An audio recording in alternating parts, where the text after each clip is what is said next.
Oh! Oh yeah!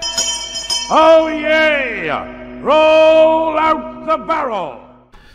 Bonjour à tous, alors aujourd'hui une petite vidéo pour expliquer pourquoi Greg Toussaint et Papacito sont visiblement très cons.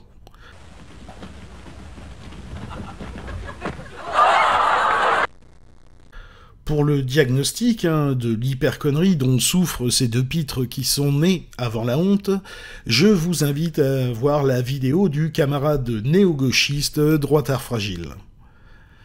Regardez!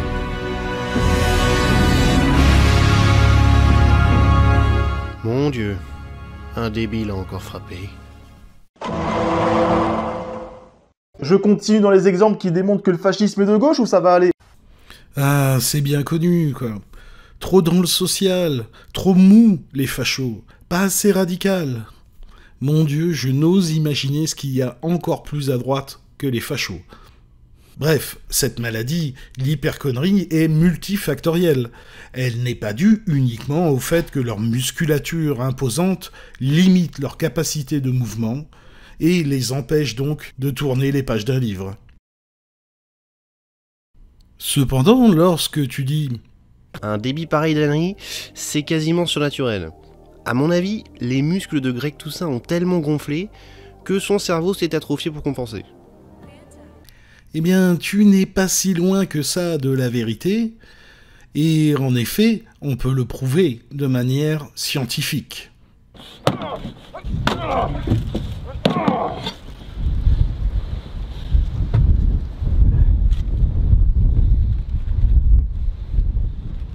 Purement scientifique. Et on va le faire grâce à la biochimie métabolique. Ce qu'il faut comprendre, c'est que le muscle utilise deux voies métaboliques pour produire de l'énergie nécessaire à sa contraction.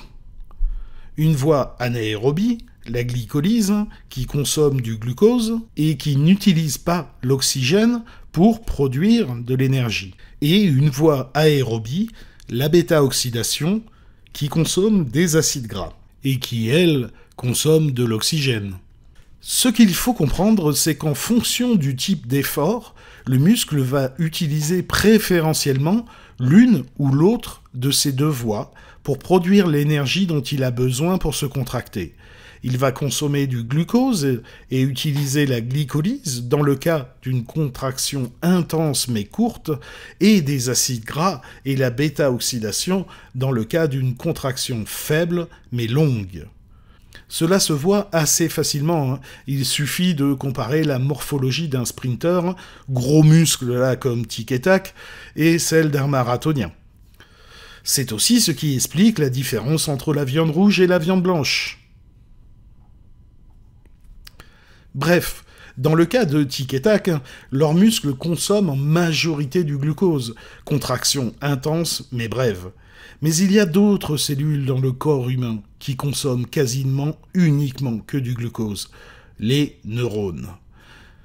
Et c'est bien là le problème, la surconsommation de glucose par les myocytes, c'est-à-dire les cellules des muscles, de Greg Toussaint et de Papa Citrouille, se fait aux dépens des neurones, entraînant la mort de millions de neurones et donc une atrophie du cerveau.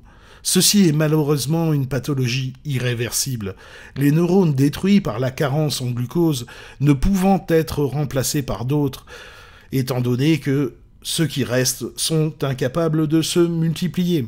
Le principal symptôme de cette pathologie étant la régression aux besoins primaires, manger, grogner et bourrer des chattes. Donc, droitard fragile, ne sois pas méprisant, s'il te plaît, avec ces garçons. Ils souffrent d'une maladie, l'hyperconnerie due à une carence en glucose des neurones, probablement provoquée par l'hypergonadie.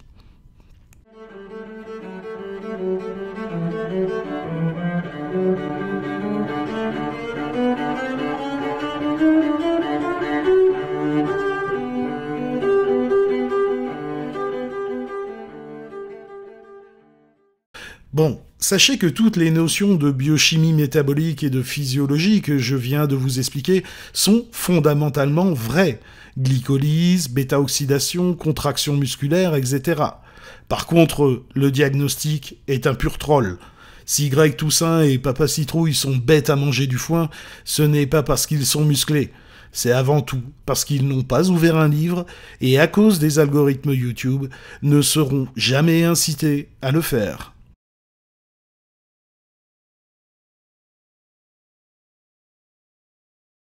Allez, faut rigoler les copains. À bientôt.